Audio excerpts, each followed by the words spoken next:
Assalamualaikum, apa kabar Bunda? Semoga hari Anda menyenangkan. Jangan lupa like, subscribe, dan komen. Selamat mendengarkan. Malam harinya dengan menebalkan muka, Ivan pun berangkat ke rumah Anton. Sayangnya kali ini Anton menyambut kedatangannya di ruang tamu bersama Santi sang istri. Menyaksikan hal itu kontan, Ivan menggerutu dalam batin. Bisa runyam urusan kalau Santi ikut campur tangan. Akan tetapi niat sudah dipatri, kaki terlanjur menjejak lantai rumah Anton. Pantang bagi Ivan untuk bersurut ke belakang. Mas Anton, Mbak Santi, mohon maaf kalau kedatanganku kemari sedikit mengganggu. Ivan berbasa basi. Bukan sedikit sih, lumayan banyak, timpal Santi. Sepasang masa perempuan bertubuh tinggi semampai dengan rambut dicat kepirangan tersebut menatap tajam wajah tamu tak diundangnya. Gak usah basa-basi deh, bilang aja kamu mau pinjam duit. Bener gitu kan? Anton terperanjat mendengar perkataan keras dan lugas istrinya. Aku janji ini yang terakhir, aku benar-benar kepepet, ucap Ivan mengibah. Emang pinjam duit lagi mau buat apa? Tanya Anton. Buat istriku daftar TKW ke Dubai, aku pinjam 15 juta aja. Dasar muka badak, salah Santi. Kenapa harus istrimu yang jauh-jauh merantau ke Dubai? Nyari nafkah itu tugas suami bukan istri. Sejurus Ivan menarik napas panjang. Kalau nggak terpaksa aku juga nggak bakalan ngizinin istri kerja di Dubai, Mbak. Lagian Widya nggak keberatan ini. Toh sekedar kerja di negeri orang bebannya nggak seberat aku. Bayangin aja aku ini mantan calon kades dan caleg, anak dari almarhum Raden Priayi. Tapi demi anak istri aku rela mencampakkan harga diri dengan menjadi tukang ojek online. Kalau orang lain yang berada dalam posisiku belum tentu mereka kuat. Sekejap, membungkus suasana ruang tamu. Begini Van, bukan aku pelit atau bagaimana, tapi kalau hutangmu makin menumpuk, kamu juga kan nantinya yang repot. Jadi kali ini aku nggak bisa minjemin. Tolong mas, ini demi kepentingan Alia juga, istriku. Mau jadi TKW ke Dubai. Salah satu motivasinya agar bisa membiayai sekolah Alia di pesantren. Ivan coba mengeluarkan jurus pamungkas, menyebut nama Alia, yang mana Anton teramat menyayangi keponakan perempuannya itu.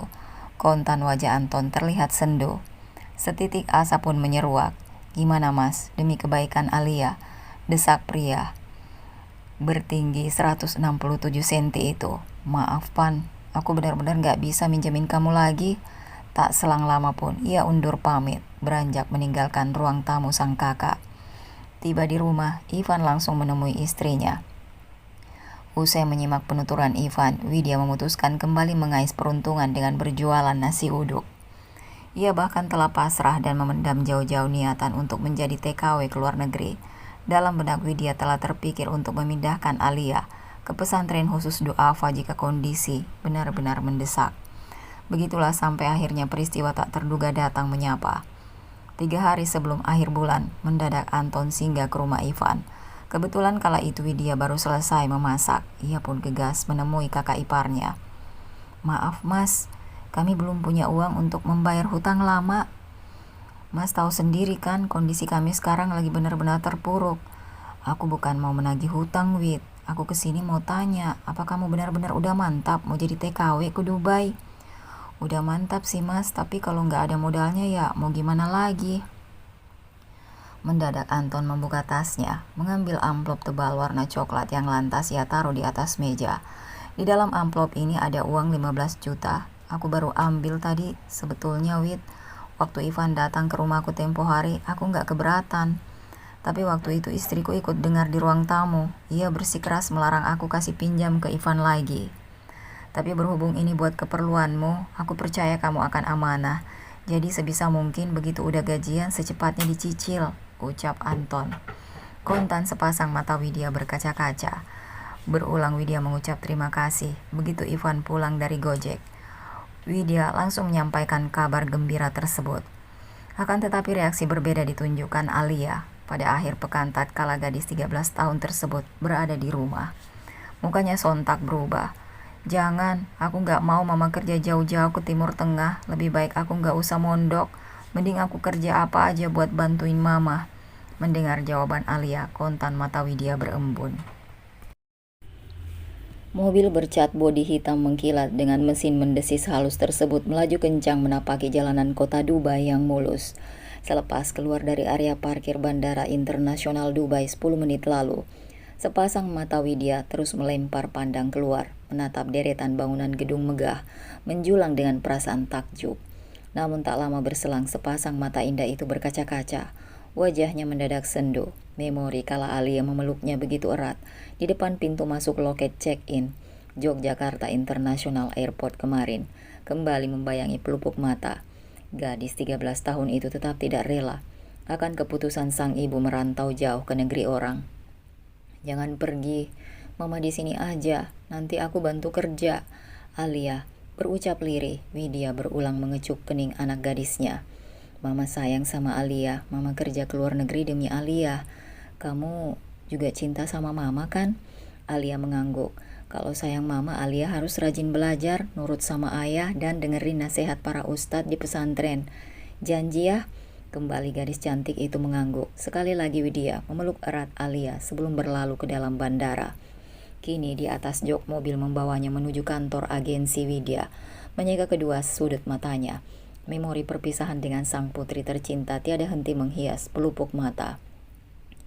40 menit berselang, mobil yang ditumpanginya tiba di kantor agensi. Hanya semalam saja Widya menginap di sana. Esok hari ia langsung dijemput oleh majikan yang datang bersama sopirnya. Dari ujung atas tangga keramik, Widya berdiri dengan jantung berdegup. Harap-harap cemas menatap ke lantai dasar, ke arah seorang pria berperawakan tinggi kekar dengan wajah rupawan, khas Arab yang tengah berbincang serius dengan salah seorang pegawai agensi. Setengah menit kemudian, pegawai itu memanggil Widya. Perempuan berbulu mata lentik, dengan kulit sawo matang tersebut, gegas melangkah menuruni anak tangga. "Ini Tuan Asif, calon majikanmu, Wid," ucap pegawai agensi. "Assalamualaikum Tuan." "Waalaikumsalam," jawab Asif. Suara baritonnya terdengar karismatik. Sejurus pria dengan cambang tipis yang kian menambah kesan maskulin tersebut melempar pandang ke wajah sang calon asisten. Kontan Widya merunduk dalam-dalam. Asif, atau lengkapnya Asif bin Hisam, lekas meminta Widya menuju mobilnya yang terparkir di halaman kantor agensi. Sementara Pak sopir berwajah ramah serta berkulit sawo matang gegas membawakan koper Widya. Tiba di samping mobil silver milik Asif, langkah Widya terhenti. Sopir menekan remote kontrol hingga pintu belakang terbuka. Asif segera melangkah masuk. "Tafadholi, silahkan," ucap pria gagah lagi berparas tampan itu, seraya mengisyaratkan agar Widya duduk di sebelahnya. Dengan wajah tersipu antara malu dan merasa tak pantas, Widya menghempaskan bokong di jok tepat samping sang calon majikan. "Maaf," perempuan bertinggi badan 165 cm itu berucap. Wajahnya menunduk, menatap alas kabin. Mobil gegas melaju. "Udah pernah kerja sebelum ini?" tanya Asif. Meski telah menjalani pelatihan bahasa Arab selama 3 bulan, butuh beberapa jenak bagi Widya untuk mencerna maksud perkataan Asif. Setelah menangkap maksud pertanyaan pria, barulah dia menjawab dengan terbata. "Pernah Tuan, kerja di pabrik." Hening lagi, Widya kembali menunduk. Mobil terus melaju hingga setengah jam kemudian berhenti tepat di depan pagar halaman sebuah rumah megah berlantai 2. Asif segera melangkah turun diikuti Widya. Memasuki ruang tamu, pandangan mata Widya langsung tertuju pada seorang perempuan dengan rambut dicat kepirangan. Dengan make up tebal yang tengah menekuri sebuah majalah bercover looks, Asif berdehem, lantas beranjak bangkit. "Kenalkan, ini Hana, istriku," ucap pria bercambang tipis itu. "Assalamualaikum madam, saya Widya." Sontak Widya salah tingkah. "Waalaikumsalam." "Ahlan wa sahlan Widya, kuharap engkau betah bekerja di rumah kami." Entah mengapa Widya menangkap kejanggalan yang tersirat dari senyum Hana, namun ia tak sanggup menjelaskan lebih lanjut. "Sekarang tolong kamu antar Widya ke kamarnya dulu Hana, aku hendak keluar kota, mungkin malam nanti baru pulang." "Tita Asif." Hana mengangguk. Gegas ia mengantar Widya menuju sebuah kamar paling ujung di lantai dasar, berukuran sekitar 3 x 4 meter. Widya segera menaruh kopernya. "Silahkan ganti pakaianmu, sekarang juga aku ada tugas buat kamu." Suara Hana tiba-tiba berubah ketus. Kesan ramah yang tadi sempat terpancar sirna seketika. "Baik madam," jawab Widya. Ah, satu lagi, handphonemu biar aku pegang dulu. Aku tidak ingin produktivitas kerjamu terganggu oleh benda bernama telepon genggam. Widya terbungkam. Buat beberapa saat berusaha mencerna perkataan Hana. Madam, mau menyita ponsel saya? Perempuan bertampang manis itu melontar tanya. Benar, kalau kamu masih mau bekerja di sini, serahkan ponselmu. Ragu-ragu Widya meraih ponsel dari dalam tas mini, lalu mengangsurkan ke tangan perempuan bermake up tebal itu. Hana lekas berlalu, sementara Widya menutup pintu kamar. Mengganti gamisnya dengan kaos lengan panjang, tatkala ia tengah mematut diri. Sekonyong-konyong terdengar pintu kamar diketuk begitu keras. Apa yang kau kerjakan? Kenapa lama sekali? Bentak Hana, yang sontak membuat Widya tersentak. Iya madam. Buru-buru perempuan bertampang manis itu membuka pintu. Ikut aku. Tanpa berani bertanya sepatah kata, Widya segera mengikuti langkah kaki majikannya. Lihat, di sudut sana ada tumpukan piring kotor. Buruan cuci sampai bersih, kalau sudah selesai taruh di rak piring. Baik madam, jawab Widya. Segera ia mengerjakan tugas pertama. 10 menit berlalu beres sudah tugas mencuci piring. Hana tampak kembali memasuki ruangan dapur, memeriksa deretan piring basah di rak. Dasar bodoh, lihat piring ini masih berminyak. Kenapa engkau taruh di rak? Maaf madam, sekarang juga akan saya cuci lagi. Gegas Widya mengambil piring dalam pegangan Hana. Kembali ia mencucinya. Sini. Dengan batin dilingkupi ketakutan, Widya mengekori langkah Hana. Duduk di bawah. Widya pun menurut. Sekarang ulurkan tanganmu ke depan. Kamu tuli ya? Ulurkan tanganmu ke depan. Hana mengulangi perintahnya. Buru-buru Widya menjulurkan kedua tangannya. Hari ini kamu telah melakukan kesalahan fatal. Tidak bersih mencuci piring. Untuk itu aku akan menghukummu. Tanpa ampun Hana memukulkan ujung tongkatnya ke punggung jari tangan kanan dan kiri Widya, membuat perempuan itu memekik kesakitan. Setelahnya Hana tiada henti memerintah Widya buat mengerjakan beragam tugas, mulai dari membersihkan kamar mandi, menyapu, mengepel lantai. Setiap kali ada yang kurang beres dari pekerjaan pembantu barunya, ia akan membentak, melontar sumpah serapah, atau bahkan menoyor kepala Widya. Tak ayal jauh di kedalaman hati perempuan 33 tahun itu menangis meratapi nasib. Namun apalah daya, kini tak ada lagi pilihan baginya selain mesti terus bertahan. Kalaulah ada satu yang disyukuri oleh Widya, ia tidak dilimpahi tugas memasak. Ia tak sanggup membayangkan seandainya Hana memerintahnya membuat menu makanan khas Dubai, semacam matchbox, lalu rasanya ternyata tak sesuai. Sangat mungkin majikan kejam itu bakal memberi hukuman yang jauh lebih keras. Tugas memasak keluarga Asif dikerjakan oleh seorang pembantu bernama Nafila, perempuan asal Pakistan yang telah lebih dari 5 tahun menjalani profesi tersebut. Dalam pandangan Widya, Nafila ialah seorang yang teramat pendiam. Berkali-kali menyaksikan majikan wanitanya membentak si pembantu baru, ia hanya diam, tak bereaksi sedikit pun. Apa mungkin lantaran pemandangan macam itu merupakan sesuatu yang telah lazim. Memikirkan hal itu, Widya pun bergidik ngeri. Siang itu usai, seluruh pekerjaan beres, Widya merebahkan badan di atas hamparan kasur di kamarnya. Jangan pergi, Mama. Mama di sini saja, nanti aku bantu kerja. Bocah kepedihan tergurat nyata dari pancaran air mukanya. Sepenggal perkataan yang terlontar dari lisan Alia teringat kembali. Belum genap 5 menit, Widya merebahkan. Pintu kamarnya mendadak diketuk dari luar. Buruan kamu pe lantai 2, dasar manja baru saja datang sudah bermalas-malasan. Buru-buru Widya bangkit, menyeka air mata. Baik madam. Genap sebulan sudah Widya bekerja di rumah Tuan Asif. Suatu waktu perempuan berkulit sawo matang itu tengah menjalankan sholat zuhur di kamarnya. Di tengah sujud ia tumpahkan segenap keluh kesah dan kegundahan hatinya kepada Yang Maha Kuasa. Begitu lama ia tenggelam dalam asyik masuk mengadukan segala problema, hingga perempuan itu tiada sadar diam-diam Hana telah memasuki kamarnya. Lantas berdiri tertegun menatapnya sembari berulang menggelengkan kepala. Sesaat, usai Widya mengucap salam tanpa babi bu, Hana langsung menarik mukenanya hingga ia tercekik. Masih belum puas, perempuan dengan rambut disemir kepirangan itu masih memberinya bonus 3 sabetan rotan yang telak menghantam punggung. Aku paling benci sama orang yang menjadikan ibadah sebagai dalih untuk bermalas-malasan. Dasar munafik. Ampun madam, aku gak bermaksud demikian. Udah, gak perlu banyak berkilah lagi, sekarang tugasmu mencuci pakaian kotor. Widya buru-buru melipat mukena dan sajadahnya. Kenapa lama sekali? Kalau udah aku perintah, jalankan sekarang juga.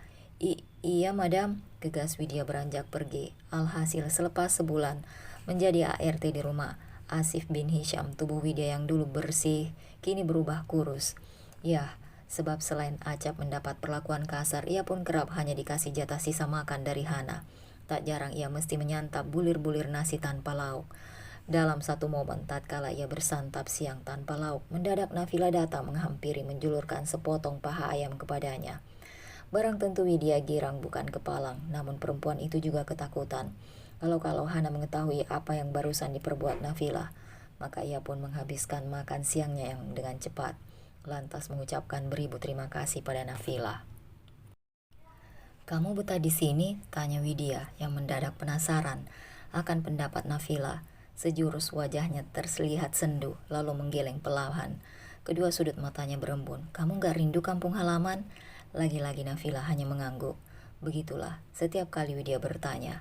Maka dari percakapan, beberapa jenak tersebut tahulah Widya bahwa Nafila ialah seorang yang bisu.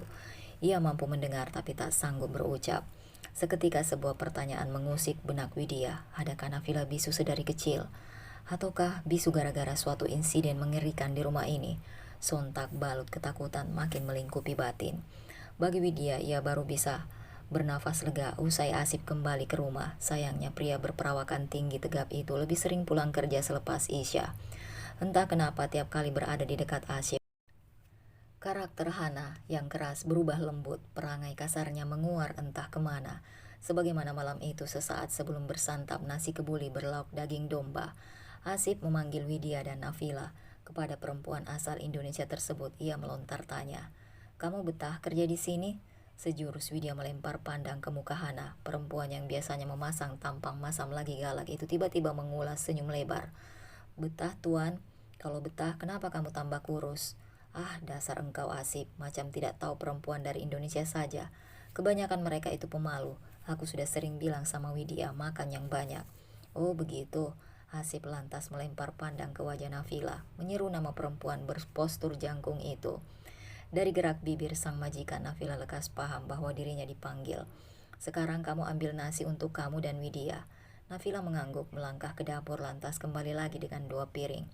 "Tunggu dulu," ucap Asif yang lantas menambahkan sepotong daging ke masing-masing piring. Nafila lekas berlalu, mengangsur 1 porsi kepada Widya. Perempuan berkulit sawo matang tersebut pun bersantap begitu lahap. Sebulan lewat menjalani profesi ART di rumah Asif, baru sekarang ia merasakan menu selesat ini. Menyadari akan kebaikan kelembutan hati Tuan Asif, terbetiklah satu rencana dalam benak Widya. Ia harus menagih gaji selama sebulan. Maka pada malam berikutnya tatkala ia bersiap membantu Nafila mengusung piring maupun gelas kotor ke dapur, Widya memberanikan diri berbicara di hadapan Asif dan Hana. "Mohon maaf, kalau Tuan Asif berkenan, ada sesuatu yang hendak saya tanyakan." Seketika Asif menyapu pandang. "Apa itu?" "Maaf Tuan, saya sudah sebulan lebih bekerja di sini. Apakah saya telah berhak menerima gaji?" "Tentu saja." Setelahnya, giliran pandangan mata Asif menyapu wajah sang istri. "Aduh Hana, kamu ini bagaimana? Harusnya dari 3 hari lalu engkau sudah membayar gaji Widya. Kenapa bisa terlambat?" "Aku lupa Asif, tenanglah, besok akan segera aku urus." Perkataan Hana barusan tak urung membuat batin Widya dilingkupi secercah asa. Ia segera membayangkan dengan gaji pertamanya esok. Demikianlah esok hari yang diganti pun tiba. Pagi berlalu, barangkali dia lupa batin perempuan itu. Alhasil sembari menekan segala perasaan takut. Maaf madam, tidak lupa kan soal janji semalam?" "Oh, soal gaji tentu saja tidak Widya. Bagaimana mungkin aku bisa lupa? Mari ikut aku."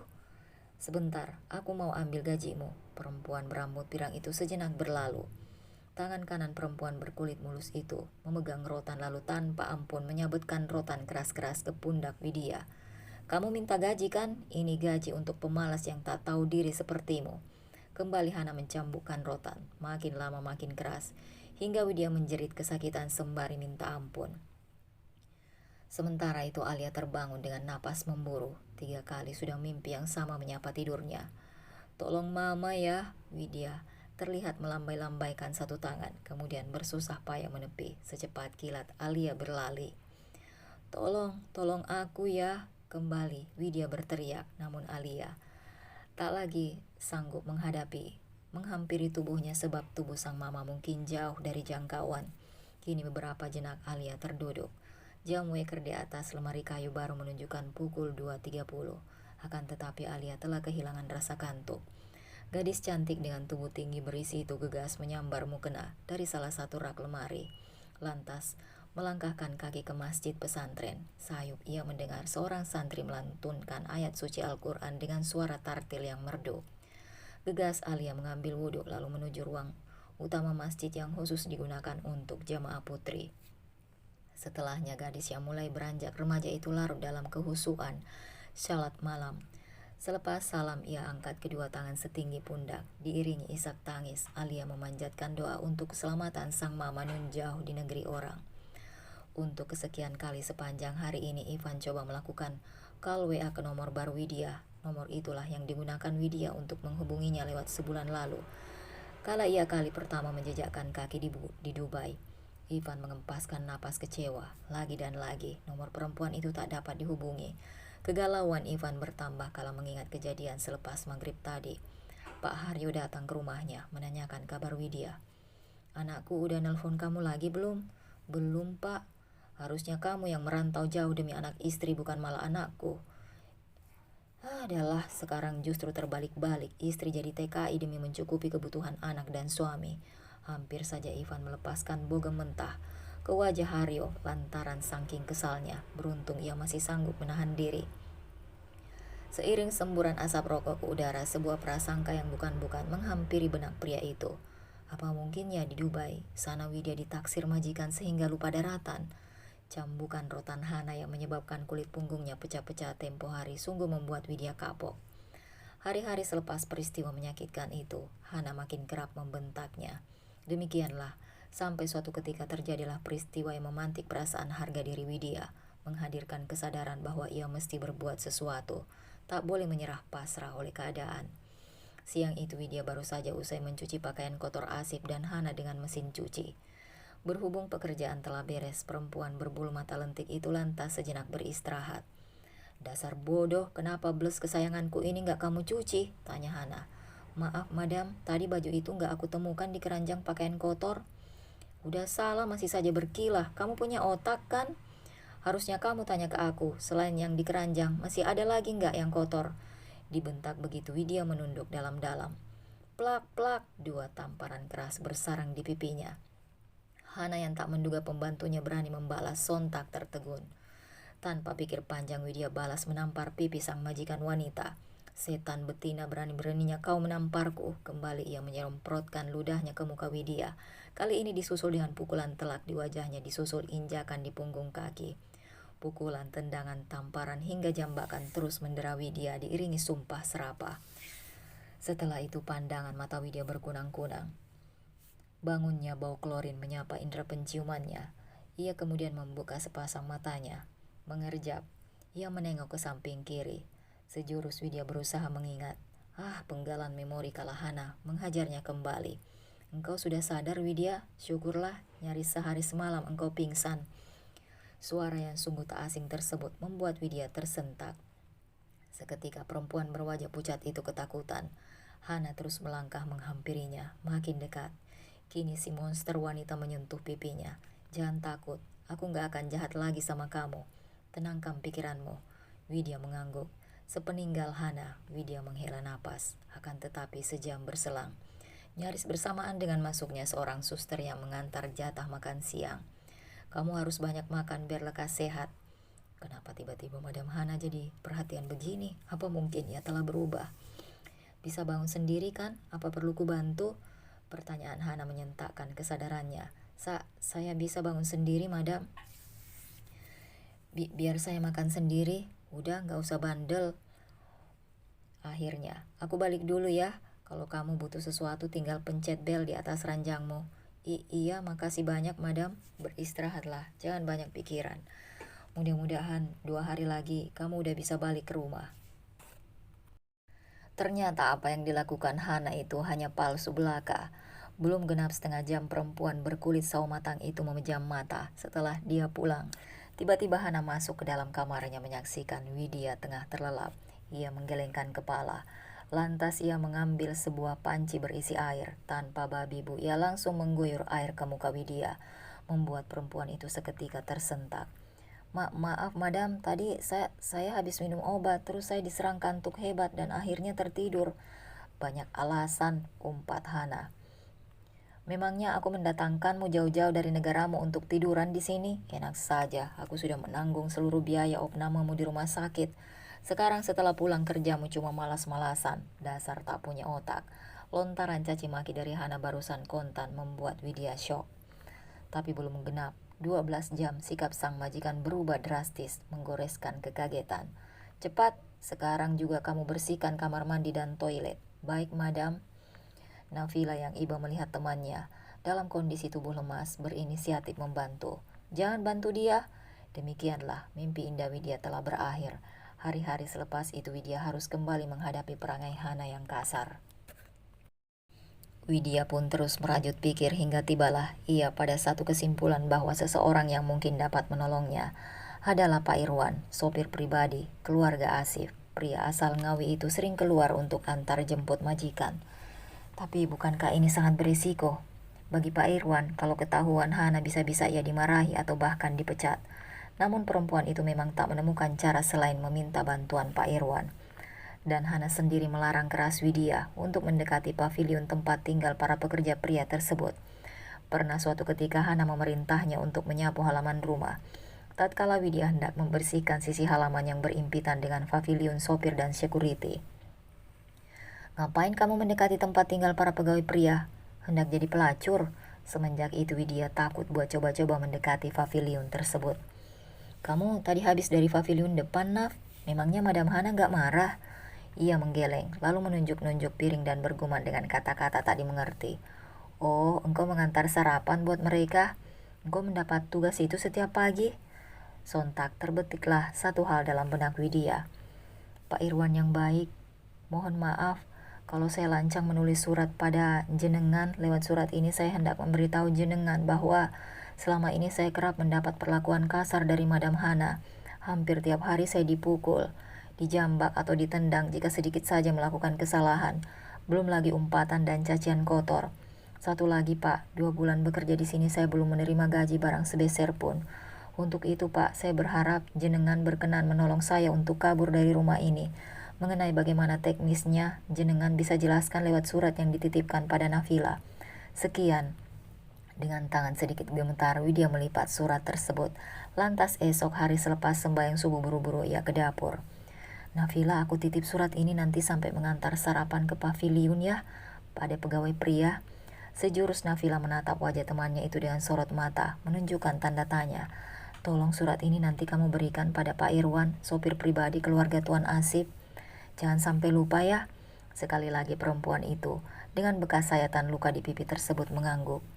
Apa-apaan ini? Siapa yang suruh kamu bantuin mengiris daging? Kamu kan sering bersihin toilet. Bisa-bisanya dagingnya jadi banyak kuman. Dasar gak punya otak. Coba Alia, sekarang kamu ulangi ayat Al-Quran yang baru saja saya bacakan. Berikut terjemahannya, ucap Ustazah Aisyah di depan kelas. Namun Alia tidak menjawab. Kamu baik-baik saja ya? Tanya Ustazah berparas anggun itu. Iya Ustazah, jawab Alia. Saya udah dengar dari para ustazah lain yang mengajar bahasa Arab, matematika, fikih, dan bahasa Inggris. Katanya di pelajaran tersebut kamu juga sering melamun. Untaian kata yang terlontar dari lisan Ustazah Aisyah terdengar teduh. Tidak ada apa-apa Ustazah, yakin? Aisyah bergegas menyadari. Gadis yang tengah beranjak remaja itu memang enggan berbagi problemanya. Sementara itu, Pak Irwan mengernyit ketika membuka lipatan kertas dan mulai membaca kata demi kata, membaca apa yang tertera di lembaran kertas bergaris. Benarkah demikian? Sekali lagi dibacanya, tulisan tangan di kertas, buat memastikan ia tak salah paham. Orang itu yang tak lain ialah Hana, kini telah berdiri di hadapan. Irwan, nanti habis antar suamiku ke kantor, kamu antar aku ke salon Sultana ya? Siap, madam. Setelahnya pandangan mata Hana tertuju pada selembar kertas dalam genggaman tangan sopirnya. Surat dari siapa itu? Dari istri Indonesia, madam. Jangan coba-coba bohong ya, mana ada zaman sekarang orang kirim surat lintas negara. Maksud saya dari teman sesama orang Indonesia di sini, dari siapa? Widya, madam. Sontak wajah Hana berubah merah padam. Apa? Widya kirim surat ke kamu? Sudah bersuami masih saja menggoda laki-laki lain. Hah, apakah perempuan murahan itu mengantar sendiri suratnya? Tidak, madam, Nafila yang mengantarnya. Bedebah, aku paling benci dengan perempuan murahan yang gemar menggoda lelaki orang. Melihat reaksi Hana kontan, Irwan terperanjat. Kini ia yakin tulisan yang tertera di surat Widya memang benar adanya. Seketika bongkah penyesalan menyesaki rongga dada Irwan. Seharusnya aku tak memberitahu bahwa surat ini dari Widya. Apa mau dikata, semua telah terlambat. Hana tampak melangkah tergopoh menuju pintu tamu. Tanpa melontar sepatah kata, ia langsung melepaskan tamparan. Dasar pelacir, tak tahu malu. Kamu menggoda sopirku yang satu negara denganmu kan? Kurang ajar, kamu hendak menjadikan rumahku sebagai tempat misim. Aku paling benci. Kasar Hana menyeret Widya ke sisi ruang dapur yang lumayan lega. Tamparan keras berulang kali diterimanya. Hana melepas paksa jilbab Widya, lalu menjambak rambutnya. Jangan bohong lagi, kamu kirim surat sama Irwan dengan maksud menggodanya kan? Sejurus Widya terdiam. Ampun madam, saya memang berkirim surat, tapi sama sekali tidak berniat menggoda, apalagi berselingkuh. Kalau begitu apa isi surat yang kau berikan? Kembali Widya terbungkam, rasa-rasanya tidak mungkin ia berterus terang. Kenapa diam saja? Ayo jawab. Ampun madam, maafkan saya salah. Bagus, sekarang kamu sudah ngaku ya. Aku suka orang yang jujur, berhubung kamu sudah berkata jujur, aku ingin memberimu hadiah. Meninggalkan Widya yang masih tenggelam dalam seduh sedan. 3 menit kemudian, Hana kembali lagi dengan membawa rotan. Setelah belasan kali cambukan, sini kamu, ucapnya sembari melambaikan tangan. Nafila pun menurut. Hana melepaskan 3 cambukan ke punggung Nafila. Tak selang lama Hana lekas berlalu, sepeninggal si monster itu. Susah payah Widya beranjak bangkit. Maafkan aku, Naf, gara-gara aku kamu jadi ikut menanggung akibatnya. Nafila menggeleng pelan. Bulat sudah tekad Widya, entah bagaimana caranya, ia harus kabur dari rumah Asip. Ia tidak henti berdoa, memohon di dalam tangis dan sujud. Dan akhirnya peluang emas pun datang menghampiri tatkala suatu ketika Asip dan Hana bepergian keluar kota. Yang ia dengar mereka akan bepergian selama 2 hari. Maka sepanjang pagi hingga siang di hari pertama kepergian mereka, Widya tidak henti merajut pikir, mencari cara. Enggan membuang waktu, lekas Widya menyiapkan peralatan untuk pelarian nanti malam. Siang berlalu, petang mendekap. Demikianlah hingga lewat tengah malam, Widya melangkah pelan setengah mengendap. Hati-hati perempuan berbulu mata lentik itu menjinjing tangga ke pagar teralis besi bagian samping. Bergumpal ketakutan. Kalau nggak sekarang kapan lagi, sembari menekan segala rasa takut. Begitu menyadari siapa yang datang, sontak ketakutan melingkupi batin Widya. Sekujur tubuh berasa lemas lunglai. Tidak baik seorang perempuan memanjat tangga tengah malam begini. Ayo turun. Suara bariton itu terdengar dari pria berkulit legam yang berdiri di samping kaki tangga. Tak lain tak bukan sosok tersebut ialah security rumah Tuan Asip. Tak pelak Widya pun makin ketakutan. Sudahlah, gak usah coba-coba melewati pagar, nanti kamu tergelincir lalu tubuhmu terpelanting ke jalan. Mengapa Anda nekat hendak kabur dari rumah ini? Widya kemudian menuturkan semuanya. Sepanjang Widya bertutur, security berkulit legam itu menyimak dengan seksama. Bahkan selama 3 bulan bekerja di sini saya tak mendapatkan gaji barang sepeser pun. Seketika hening. Dari penuturan barusan saya yakin Anda berkata jujur. Mendengar perkataan pria di hadapannya, seketika Widya tersentak. Benar begitu Tuan? Pria itu mengangguk. Buru-buru Widya beranjak ke dalam, memberesi pakaian dan semua barangnya ke dalam koper. Habis ini Anda mau kemana? Mungkin ke kantor agensi Tuan. Tunggu dulu, biar saya panggilkan taksi. Anda tahu alamat lengkap kantor agensinya kan? Widya mengangguk. Pria berkulit legam tersebut segera memesan taksi online. Ini sedikit rezeki, sekedar buat jaga-jaga kalau tiba-tiba ada keperluan mendesak. Saya nggak tahu bagaimana membalas kebaikan Tuan. Udahlah, nggak usah dipikirkan.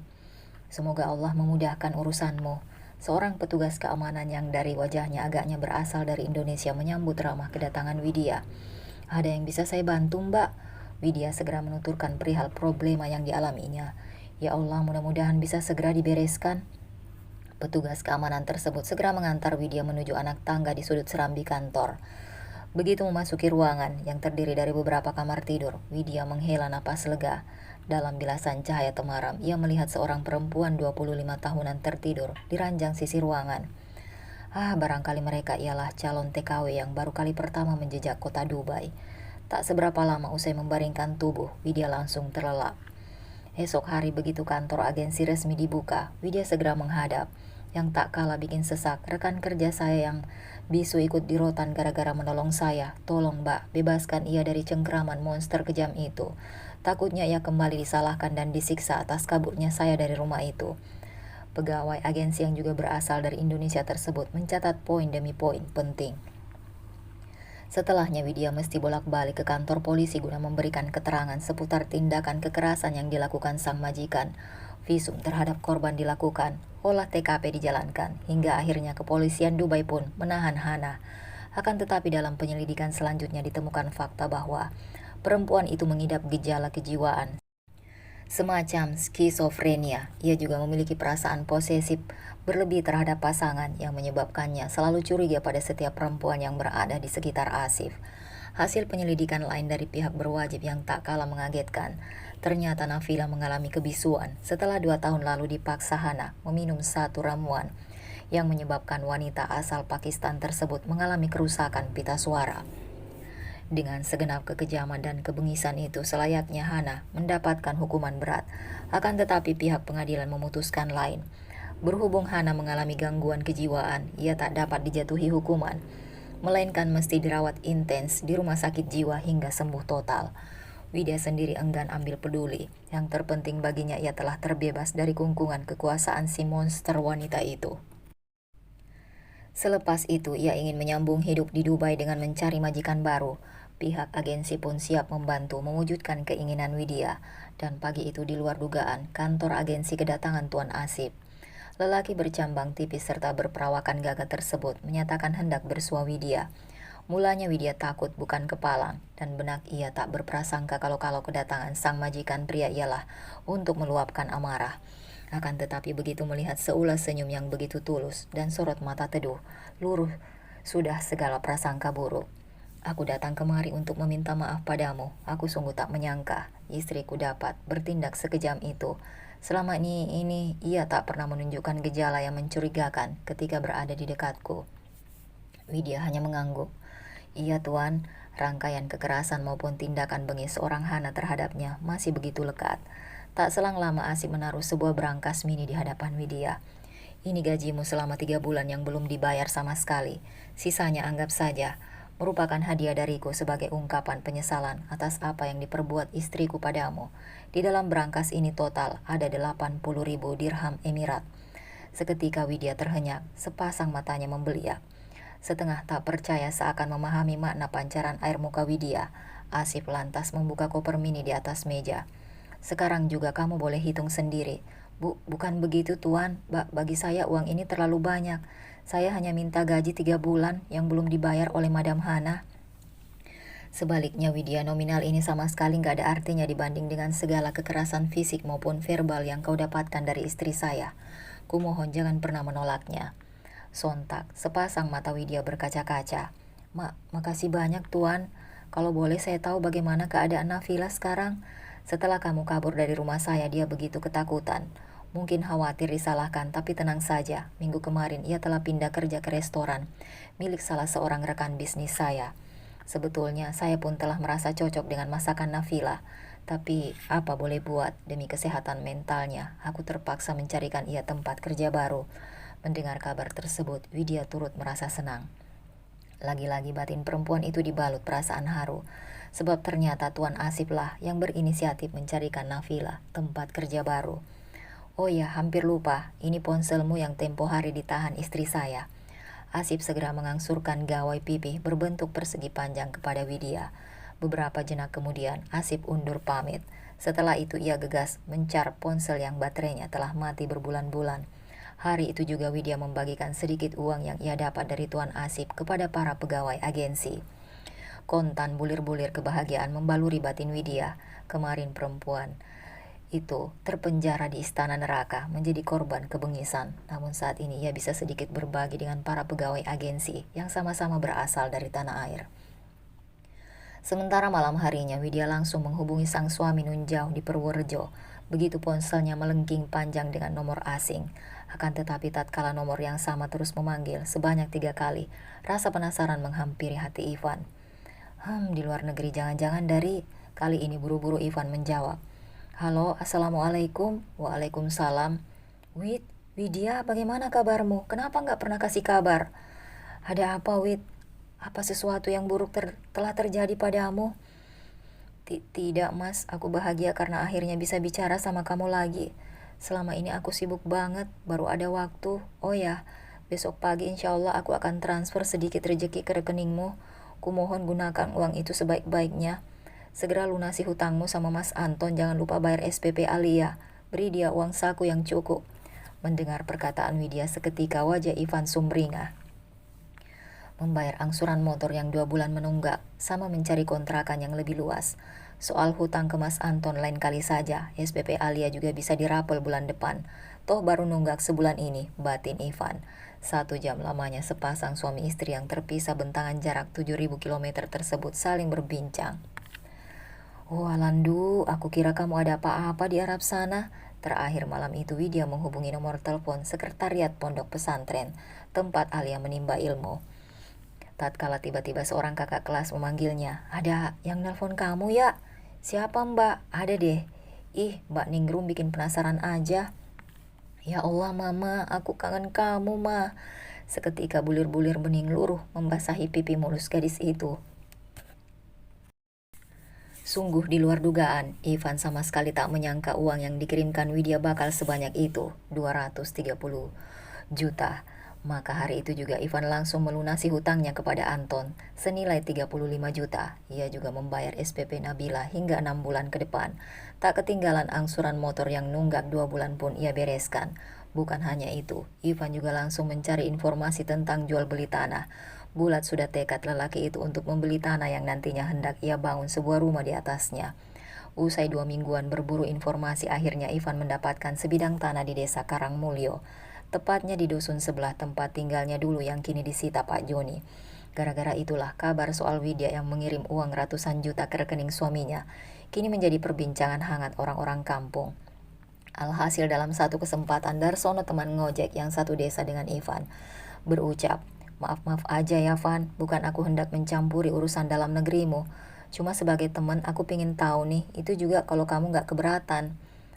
Soal istrimu kirim duit banyak ke kamu. Perasaan istrimu baru sekitar 5 bulan kerja di Dubai. Kok bisa-bisanya udah kirim uang sebanyak itu? Ya bisa aja lah, Dubai kan sekarang ekonominya berkembang pesat. Nggak sesederhana itu Van. Cobalah kamu cari-cari di Google. Rata-rata gaji ART di Dubai itu sekitar 6-8 juta rupiah. Sekelas konglomerat pun gak akan menggaji jauh di atas rata-rata. Macam gak tahu perangnya orang kaya aja kamu Van. Lebih sering makin kaya seseorang, ia akan semakin perhitungan dengan uangnya. 230 juta dikirim ke kamu. Sama dengar-dengar Widya juga kirim 20 juta ke orang tuanya. Berarti total ia kirim 250 juta. Uang sebanyak itu didapat dalam 5 bulan. Terus terang menurutku sangat tidak wajar. Jangan tersinggung ya Van, apakah kamu gak pernah menaruh kecurigaan? Kenapa mesti saling curiga? Aku tahu dalam-dalamnya Widya macam apa. Begitu pula sebaliknya. Begini Van, sebagaimana orang kita yang kerap berpandangan bahwa cewek-cewek Arab atau Turki yang berkulit putih dan berhidung mancung itu menarik, tak sedikit pula orang Arab yang berpandangan sebaliknya, tertarik pada wanita Indonesia atau Malaysia yang berhidung mungil. Kamu itu kalau ngomong gak usah muter-muter gitu, to the point saja, maksudmu apa? Mungkin saja Widya jadi simpanan orang kaya raya di sana. Jaga mulutmu Dar, istriku gak serendah itu. Sabar Van, kita bicara dalam konteks sesama laki-laki. Coba pikir baik-baik. Kamu sendiri bilang sebelum ini hampir 5 bulan Widya gak menelponmu. Kamu hubungi juga gak bisa. Itu artinya ada sesuatu yang ia sembunyikan. Kali ini Ivan terbungkam. Masuk akal juga. Sepanjang 7 bulan menjejakkan kaki di Dubai, 3 kali sudah Widya berganti-ganti majikan. Pasca terbebas dari kungkungan Hana, ia sempat bekerja sebagai asisten rumah tangga dari Pak Sutri, berkebangsaan Amerika, namun Widya hanya bertahan 5 minggu di sana. Mulanya ia lumayan betah, bekerja di rumah pasangan muda bernama David dan Selin tersebut. Mereka nyaris tak pernah membentak, hanya sesekali mengingatkan, hingga suatu ketika terjadilah peristiwa yang membuat Widya nyaris memuntahkan seisi perut. Kala itu Selin tengah kembali ke Amerika lantaran sang ibu sakit keras, sementara David tidak bisa menemani. Perusahaan konstruksi tempatnya mengais dolar tengah banyak proyek memaksanya untuk bekerja dari pagi sampai petang, dan libur akhir pekan selalu menjadi momen istimewa bagi David melemaskan urat syaraf. Namun pagi itu cara yang ditempuh David untuk menyegarkan pikiran teramat menjojokkan. Betapa tidak tatkala perempuan itu membersihkan jendela kaca ruang tamu, David justru asik berciuman dengan selingkuhannya di atas sofa, yang membuat Widya bergidik. Selingkuhan David ialah seorang lelaki berwajah oriental, seakan tak mengindahkan keberadaan sang ART. Tanpa malu-malu keduanya tiada henti saling mengulum. Sore harinya tanpa setitik pun ragu Widya langsung mengajukan pengunduran diri. Selepas itu Widya bekerja pada ekspatriat asal Eropa. Suami berkebangsaan Italia dan istri asal Polandia. Akan tetapi nyaris setiap hari mereka senantiasa bertengkar, beradu mulut tak habis-habis, membuat Widya sama sekali tak nyaman, maka ia hanya bertahan sebulan. Sempat pula Widya mencoba peruntungan di rumah keluarga Rakes, pria asal India. Namun tetap sama, lagi-lagi ia tak sanggup bertahan lama. Bahkan kali ini hanya bertahan seminggu sebelum memutuskan resign. Satu hal yang menyebabkan Widya enggan lama-lama di sana, ia selalu merasakan tatapan mata Tuan Rakes. Kepadanya laksana tatapan liar. Kini teramat besar harapan Widya untuk mendapatkan majikan yang benar-benar membuatnya nyaman. Hingga akhirnya takdir membawa perempuan asal Purworejo itu ke rumah Tuan Jabir bin Maktum, seorang duda beranak dua yang berprofesi sebagai penguasa di berbagai bidang, mulai dari properti, kuliner hingga ekspor-impor. Tak kalah pihak agensi menjelaskan tugas Widya nanti ialah menjaga putra Jabir yang mengalami keterbelakangan mental. Tepat pada hari yang telah ditentukan, Hadijah ibunda Jabir bersama sopirnya menjemput Widya di kantor agensi. Sebelum engkau bekerja dengan kami, aku ingin memberitahu satu hal. Orang-orang bilang cucuku yang bernama Said menderita keterbelakangan mental. Ia tak sanggup membaca, menulis, atau menghitung. Makan atau berpakaian pun mesti dibantu. Siap, madam. Kau boleh panggil aku apa saja, tapi tolong jangan panggil aku madam. Baik ya Umah, nah begitu juga boleh. Tanpa menunggu lama, Hadijah gegas mengajak Widya ke mobil. Kamu dari Indonesia bagian mana nak? Dari Jawa Tengah Ah, waktu muda dulu aku pernah belajar peta Asia Tenggara. Seingatku negerimu memiliki 5 pulau besar. Jawa adalah pulau paling padat. Benar begitu nak? Benar 10 tahun lalu aku diajak putraku Jabir ke Jakarta. Tak hanya di hotel, Jabir membawaku keliling kota. Jalanan Jakarta sangat macet. Bagaimana kondisinya saat ini nak? Kurang lebih sama Harusnya pemerintah di negaramu lebih banyak membangun kereta bawah tanah untuk mengurai kemacetan Jakarta. Demikianlah, Hadijah terus bertanya banyak hal kepada Widya. Nenek Hadijah lekas membawa Widya memasuki ruang tamu yang luas dengan lantai keramik. Sementara di samping sofa panjang terlihat seorang remaja berbadan bongsor. Hai Jabir, tak di rumah, tak di kantor, selalu saja engkau bergumul dengan laptop. Bahkan ketika sambil menjaga Said pun, engkau tak bisa lepas dari benda itu. Namun pandangan mata Jabir tetap fokus menatap layar laptop. Terserah amati saja bagaimana baiknya. Tidak bisakah engkau berhenti sejenak, setidaknya berikan komentar atas calon pengasuh Said yang kubawa ini. Ayo tebak, apakah ia bakal sanggup bertahan selama setahun di sini? Mungkin setahun kurang sebulan, jawabnya singkat. Ya Jabir, untuk sementara tolong kau perhatikan dulu cucuku baik-baik. Aku mau ajak calon pengasuh putramu untuk makan siang. Jabir mengangguk pelan. Sementara itu Khalid, sopir Hadijah, asal Mali, tampak menggeret koper Widya. Hendak ditaruh di manakah koper ini, madam? Tanya pria berkulit legam itu. Di kamar ujung samping ruang makan. Tunggu, aku mau tanya sama Widya dulu. Kamu keberatan tidak nak, tinggal di ruangan dekat tangga itu? Kalau kamu kurang cocok di sana, mungkin bisa menempati ruangan lantai 2. Dimanapun aku nggak masalah timpal Widya. Maaf kalau Anda berkenan, saya ingin bertanya. Tanya saja nak. Barusan Pak sopir memanggil Uma dengan sebutan madam. Kenapa untuk saya tidak boleh memanggil dengan panggilan yang sama? Jawabnya mudah, sebab aku tidak suka engkau memperlakukanku sebagai majikan. Aku tidak ingin kita terlampau berjarak, nak. Setelahnya Widya enggan bertanya lagi. Ayolah nak, sekarang kamu makan dulu sebelum mulai bekerja. Apa-apaan itu nak? Masa makanmu sedikit begini? Ayo tambah lagi. Ini sudah cukup Hadijah tampak berdecak kesal. Makan yang banyak, aku gak mau badanmu kurus semacam pensil begini. Kali ini Widya tak sanggup lagi menolak. Di tengah bersantap mendadak terdengar ramai-ramai dari ruang tamu. Usut punya usut, ternyata Said baru saja mencoret-coret sofa dengan spidol. Sialnya lantaran terlalu sibuk, Jabir baru mengetahui kelakuan putranya. Maka begitu makan siang, Hadijah langsung meminta Widya menuju ruang tamu. Perempuan itu menghampiri remaja bongsor yang tengah menangis. Said, jangan nangis lagi. Sekarang kamu punya teman baru. Aku Widya dari Indonesia, teman baru Said, ucap Widya. Sorot kedua mata perempuan itu tampak teduh dan penuh empati. Beberapa lama Said mengamati wajah bersahabat di depannya. Tangan kanannya masih menggenggam sebatang spidol warna hitam. Oh, Said suka menggambar ya? Tanya Widya. Yang ditanya tak bereaksi, tangan kanannya terus bergerak naik turun. Dari sofa panjang sejurus Jabir memperhatikan ulah putranya. Kalau ulah Said kamu tolerir begini, bisa-bisa nanti ia bakal membuat coret-coret di tembok. Maaf tuan, kalau Anda berkenan, mohon tunjukkan saya tempat untuk bisa mengambil kertas gambar atau karton apa sajalah yang bisa dimanfaatkan Said buat menyalurkan kesenangannya. Hafsah, Jabir langsung berseru. Tak selang lama dari anak pintu ruangan, seorang gadis berparas jelita khas Timur Tengah. Tolong kau pinjamkan buku gambarmu pada Said. Dengan muka bersungut, Hafsah melangkahkan kaki ke kamarnya. Dasar idiot, apa sih yang dapat ia diperbuat? Selain cuma menyusahkan orang, gerutu gadis itu. Berhubung tak memahami perkataan sang adik barusan, enteng saja Said membuka lembar demi lembar dalam buku gambar. Tepat di depan remaja bongsor itu Widya duduk tertegun. Said sedang menggambar apa? Oh, Said sedang menggambar ayah. Remaja bongsor itu mengangguk. Anak pintar, ayo terusin gambarnya. Nanti bibi mau lihat. Pintar, pintar. Apanya yang pintar coba? Tiba-tiba terdengar celutukan dari belakang.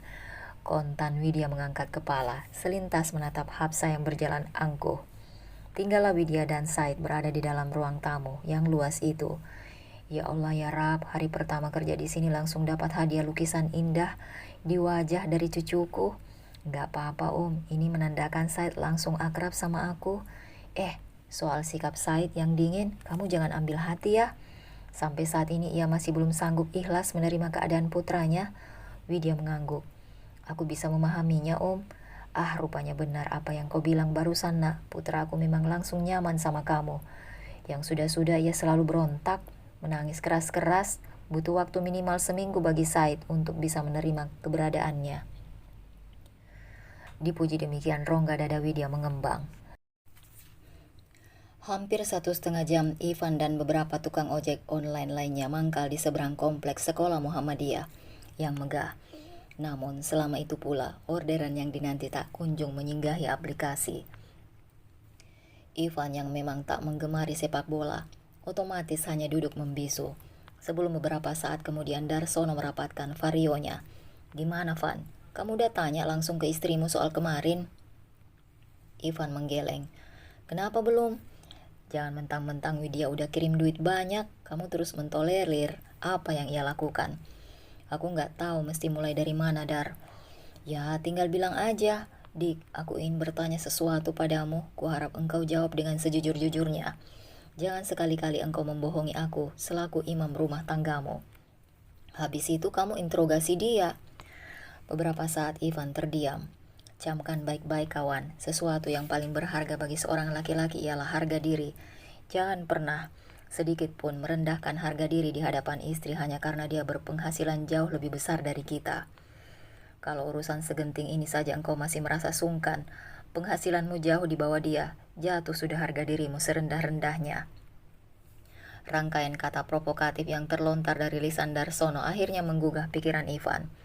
Dahulu aku melewatkan kesempatan berkarir di perusahaan sarung tangan setelah mengetahui bahwa kepala HRD yang menginterview ialah teman sekelas SMA. Kala itu aku rela melepas peluang emas demi harga diri. Lantas bagaimana mungkin sekarang aku melempar harga diri di hadapan istri begitu saja? "Yah, Darsono benar, aku harus menginterogasi Widya. Akan kupaksa ia berkata sejujur-jujurnya." Tatkala berbincang langsung dengan Widya di telepon, nyatanya memang tak mudah bagi Ivan untuk melaksanakan saran Darsono. Widya bertutur tentang suka duka menjaga anak majikan yang mengalami keterbelakangan mental. Dulu gara-gara ojol, tukang ojek pengkolan jadi sepi, penghasilan mereka turun drastis. Sekarang, giliran perusahaan ojol saling tikam satu sama lain, mana tukang ojeknya kian bejibun. Sementara orang mau ambil kredit motor makin gampang. Paling yang kita andalin ya orderan antar makanan, keluh Ivan. "Ya udah kalau begitu mending Mas buka usaha sendiri aja. Duit yang aku kirim kemarin kan lebih dari cukup untuk sekedar buka warung kelontang. Masalahnya dik, uang dari kamu kemarin udah aku beliin tanah. Sisanya aku beliin material, biar tanah itu bisa segera dibangun. Harusnya Mas beli materialnya lain kali aja, toh yang namanya tanah. Kita diamkan aja harganya dari tahun ke tahun makin naik. Mending kelebihan duitnya buat bikin usaha dulu. Apa boleh buat, udah terlanjur ini dik." "Ya udah nggak apa-apa, yang penting sekarang Mas jalani apa yang ada aja dulu." "Oh ya Wid, aku benar-benar mau bertanya nih. Aku ingin engkau berterus terang." "Tanya soal apa? Kemarin kan kamu kirim uang 230 juta ke aku sama 20 juta ke orang tuamu. Jujur saja aku penasaran. Sebetulnya Mas, aku nggak mau cerita hal ini lagi kepada siapapun. Karena bagiku ini sama artinya mengorek luka yang tengah kuobati dan kubalut rapat-rapat. Sebetulnya apa yang telah terjadi Widya?" Setelah menarik nafas panjang dan menghempaskan perlahan, Widya mulai bertutur panjang lebar tentang segala yang dialaminya selama bekerja di rumah Asif. Hingga akhirnya ia terpaksa melarikan diri ke kantor agensi. Begitu ceritanya Mas. Selepas menyimak penuturan Widya, legalah seisi hati Ivan. Kini ia percaya 100% bahwa sang istri tidak main gila di tanah rantau. Lucu, asli lucu ini. Apanya yang lucu Dar? Yang sering mengasari Widya kan majikan wanitanya. Masa yang majikan laki sampai segitu besar penyesalannya? Dan gara-gara penyesalan sampai-sampai ia menyantuni istrimu dengan uang senilai ratusan juta rupiah. Ini dunia nyata, Van, bukan di novel atau film. Jadi menurutmu istriku bohong? Ya jelaslah, sekarang pikir baik-baik. Akhirnya, temannya Darsono selalu menghasut Ivan. Seketika Ivan menggeleng. "Nah, maka dari itu Van, jangan terlalu naif." Demikianlah rangkaian kata bernuansa provokasi dari Darsono. Hasil perbincangan ngalor ngidul itu pun akhirnya melahirkan sebuah ide. Ditanya seperti itu, Darsono pun terkekeh. Disesuaikan dengan nama warung ini Van, mie bakso, kepanjangan dari mie, ayam, bakso, dan soto. Biar estetik, ya memang paling pas jika hanya namaku doang yang ditulis, supaya huruf vokal belakangnya selaras. Mie, bakso, Pak Darso, kan pas banget. Sementara kalau mie bakso Pak Ivan, didengarnya kurang enak. Usai mendengar penjelasan tersebut, Ivan tak lagi mempermasalahkan. Di sisi lain, selepas itu Ivan memilih tak lagi ngojek. Sehari-hari ia hanya bersantai di rumah. Dan malam harinya sekitar pukul 8 ia datang ke warung, mengecek hasil penjualan sepanjang hari. Usaha mereka berdua dengan Darsono. Ivan berusaha untuk mengeceknya. Tatkala suatu ketika tetangganya melontar tanya pada Ivan, "Mengapa sekarang tak ngojek lagi?" "Sekarang aku udah alih profesi jadi CEO warung mie bakso Pak Darso, Bu." Begitulah hingga akhirnya genap sebulan sudah warung makan tersebut beroperasi. Sesuai perjanjian, maka tiap akhir bulan akan diadakan rekapitulasi dari omset penjualan. Malam itu Darsono pun pergi ke rumah Ivan untuk melaporkan omset. Jauh di kedalaman hati Ivan menaruh harapan besar. "Begini Van, untuk ukuran warung baru, hasil yang kita dapat udah luar biasa. Total keuntungan yang kita dapat sekitar 4.800.000. Cakep tuh. Berarti aku dapat 2.400.000 dong. Udah lebih besar dari hasil ngojek nih. Sabar dulu, untuk kali ini bagi hasil belum bisa dilakukan. Terlalu riskan." Muka Ivan yang semenit lalu sumringah, kini mendadak terlipat. "Dan begitu seterusnya. Sabar dulu, tunggu sampai omset kita setidaknya mencapai 2 kali lipat. Kita masih butuh penguatan modal." Selalu begitu argumen yang dikemukakan Darsono, dan Ivan tidak berkutik. Sebab bagaimanapun Darsono ialah ujung tombak dari bisnis yang mereka jalani. 4 bulan menjadi pengasuh Said, Widya kini enjoy menjalani rutinitasnya dengan kesabaran dan kelembutan seorang Widya. Menyaksikan perkembangan tersebut, Hadijah pun mulai girang bukan main. Berkali-kali ia berucap di hadapan Jabir, Lihat perkembangan anakmu sekarang, ia sudah bisa makan dan berpakaian sendiri. Yang sudah-sudah Jabir hanya mengangguk. Maaf amati, apa yang kau katakan berulang-ulang soal Said bukanlah kemajuan sama sekali. Bagiku Said bisa dibilang mencapai kemajuan jika ia mampu membanggakan ayahnya di depan banyak orang. Juara kompetisi sains atau atletik tingkat nasional mungkin, kalau tidak lulus dalam seleksi penerimaan mahasiswa baru di Harvard, Cambridge, atau minimal Uni Arab Emirates University, seperti itu baru namanya kemajuan. Tanggapan dari seorang Jabir sungguh memukul batin Khadijah teramat dalam. Maka malam itu usai Said terlelap di kamarnya dan Widya sibuk membereskan mainan serta pakaian bocah besar tersebut, buru-buru Khadijah menghampiri. Kalau kerjaanmu sudah beres, aku ingin engkau datang ke kamarku. Baik Kamu gak keberatan nak jika aku memintamu memijit pundakku? Tidak Widya pun segera menjalankan instruksi majikan perempuan yang enggan dipanggil madam tersebut. Sampai detik ini Jabir belum bisa menerima kondisi putranya. Ia masih saja menuntut Said untuk mampu berlaku sebagaimana anak laki-laki pada umumnya. Insya Allah hanya butuh waktu bagi Tuan Jabir untuk bisa menerima kondisi Said Ku harap begitu nak, tapi kalau melihat kekerasan hati putraku, entah kapan harapan itu akan menjadi kenyataan. Kalau saja dia mau berpikir jernih. Said memang tidak bisa memberikan kebanggaan yang bersifat prestasi, duniawi maupun materi, tapi siapa tahu kelak atas izin Allah, justru anak itu menjadi penolong bagi orang tuanya di akhirat. Aku selalu yakin nak, tidak ada ciptaan Allah yang sia-sia. Hanya acap kali manusia belum mampu menyingkap hikmahnya. Iya kamu sendiri punya berapa anak? 1 perempuan, sekarang dia menuntut ilmu di pesantren. Berapa umur putrimu? Sebentar lagi 14 berarti sebaya dengan Hafsah. Aku yakin pasti putrimu sebaik dan sesabar ibunya. Umah bisa aja, tapi aku aminkan saja bagiku apa yang dikatakan Umah barusan adalah doa. Dulu kehidupan di sini serba sederhana nak, jarang yang namanya gedung-gedung megah. Namun waktu itu orang masih erat menjunjung nilai-nilai norma dan agama. Sementara sekarang banyak orang yang tak malu-malu lagi mencontoh cara berpakaian ala barat. Enteng saja mereka mengumbar aurat di tempat umum. Mereka kira semua yang datang dari barat ialah simbol kemajuan yang mesti ditelan mentah-mentah. Widya hanya sesekali menimpali dengan mengiyakan perkataan Khadijah. Usai setengah tahun berlalu, warung mie bakso Pak Darso pun makin ramai. Mau tak mau Ivan mesti mengacungkan jempol atas hebatnya racikan menu dari seorang Darsono. Akan tetapi satu hal yang membuat Ivan tersenyum lebar. Akhirnya ia menerima bagi hasil keuntungan pasca bersabar ditambah kiriman rutin Widya per bulan. Dompet lelaki itu jadi kian tebal. Maka usai 2 kali menerima bagi hasil dengan nominal lumayan besar, bulat sudah tekad Ivan untuk tidak lagi melanjutkan profesi sebagai tukang ojek. Lambat laun para karyawan pun merasa risih akan keberadaan Ivan, hingga akhirnya mereka menyampaikan protes pada Darsono. Selanjutnya Darsono lah yang menyampaikan keluhan tersebut kepada Ivan. Lo suka-suka aku lah, aku kan big boss, pemegang saham merangkap CEO warung makan ini.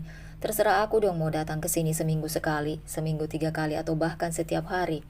Apa hak para karyawan melarangku? Di mana-mana Dar, karyawan itu nurut sama bos, bukan malah bikin aturan sendiri. Bukan begitu, Van. Demi suasana kerja yang kondusif, sebaiknya engkau jangan terlampau sering kemari. Dan kalau sedang berada di sini, jangan sebentar-sebentar memerintah karyawan. Mereka semua udah paham kok apa yang mesti dikerjakan. Kamu ini gimana, Tadar? Mestinya kamu itu belain aku selaku pemilik modal. Lah kok malah berkomplot sama karyawan? Aduh, Van, ini bukan soal berkomplot atau apa. Pikir dengan jernih. Kalau karyawan udah merasa tertekan, mereka bisa kurang fokus dalam bekerja. Sontak Ivan terdiam. Maka semenjak itu Ivan hanya mengunjungi warung bakso Pak Darso seminggu sekali. Selebihnya Ivan hanya menghabiskan waktu di rumah. Rumah yang belum genap 3 bulan berdiri di atas tanah yang dibelinya dari uang kiriman Widya. Tak ada pekerjaan pasti yang ia lakukan selain tidur, main medsos, atau main game online. Jika jenuh mendera, ia akan berlama-lama nongkrong di warung angkringan pinggir jalan desa. Namun beberapa hari terakhir ia lebih suka nongkrong di sebuah salon baru yang menurut kabar angin pemiliknya adalah seorang janda. Hingga suatu ketika lantaran didesak penasaran, Ivan pun nekat bertanya pada perempuan berumur 30 tahun itu. Mohon maaf, aku perhatiin Mbak Ria tiap hari kerja keras dari pagi sampai sore. Memang suaminya kemana? Kita udah jalan masing-masing, Mas. Kalau Mas sendiri istrinya kerja di mana? Di Dubai, Mbak. Duh, mantan suamiku dulu juga merantau ke Malaysia. Di pabrik elektronik, tahu-tahu dia kecantol sama cewek asal pulau seberang. Kebetulan kerja di sana. Begitu balik ke tanah air, ya langsung kasih aku talak 3. Jahat banget ya. Begitulah. Makanya aku bilang ke Mas Ivan kalau bisa istrinya jangan sampai kelamaan di luar negeri. Bisa-bisa ditaksir orang loh. Udah telat kamu ngasih taunya, sepertinya emang udah kejadian begitu sih. Hah, yang bener? Kemungkinannya 90%, tapi aku gak bakalan sih ngemis-ngemis ke dia. Agar tetap setia sama aku. Dia kecantol, yang lain aku juga bisa kok cari penggantinya. Nah, ini baru lelaki keren, punya harga diri. Demikianlah hari selepas itu. Ivan jadi makin sering nongkrong di depan salon Ria. Hingga dalam satu kesempatan, malam minggu usai menutup salon, Ria dan Ivan memutuskan jalan bareng ke kota kabupaten. Kamu mau makan apa nih? Seblak aja deh, mereka lekas beriringan. Seblak kering 2 Mas, minumnya teh panas. Oke Pak. Kali ini pun si mantan caleg melahap sesendok seblak yang disorongkan Ria. Gadis berjilbab itu bersama kedua teman perempuannya tanpa memasuki warung tenda tempat ia dan Ria duduk bersebelahan. Seorang gadis remaja yang tak sungguh asing baginya. Hingga pada suatu kesempatan, sepasang mata Ivan mendadak menumbuk bayangan. Alia? Ivan berseru kaget hingga nyaris tersedak. Wajah Ivan mendadak pucat pasi. Ia sungguh tak menyangka tiba-tiba Alia ada di hadapannya. Alia, kok kamu ada di sini malam-malam sih? Bagaimana coba kalau Pak Kiai marah? Ivan berusaha mengendalikan diri, tapi tetap saja ia grogi. Kalau bisa dilukiskan lewat sebuah perumpamaan, posisi Ivan saat ini tak ubahnya maling ayam yang tertangkap basah. Ayah sendiri ngapain di sini? Terus siapa dia? Perkenalkan Dik, aku sahabat papamu, namaku Ria. Hesti Riana. Kamu boleh manggilku kakak atau tante. Tanpa perasaan sedikit pun, kedua sudut bibir perempuan cantik itu tersebut menyunggingkan senyum. Akan tetapi gadis jelita yang telah beranjak remaja itu enggan menyambut jabat tangan Ria. Kita balik lagi aja yuk. Kedua teman sekamar Ria di pesantren tersebut memahami perasaan Alia. Lah, kok cepet amat Mbak? Tanya Pak Dirjo, sopir keluarga Intan, usai melihat ketiga gadis itu telah kembali lagi dalam waktu kurang dari 10 menit. Iya Pak, setelah dipikir-pikir mending kita bikin nasi goreng sendiri di rumah aja. Pak Dirjo mengangguk pelan. Usai Intan, Nadia dan Alia melangkah ke dalam kabin mobil, Pak Dirjo gegas menyalakan mesin. Sepanjang jalan tak sepatah kata pun terucap dari lisan ketiga gadis itu.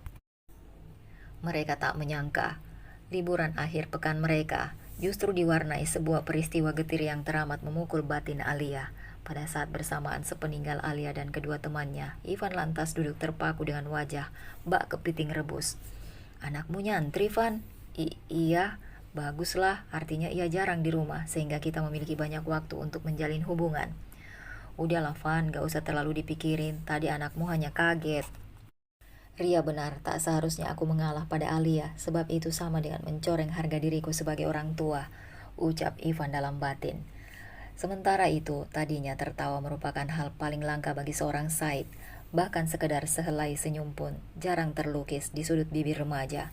Namun selepas kedatangan Widya, lambat laun ia mulai bisa tersenyum.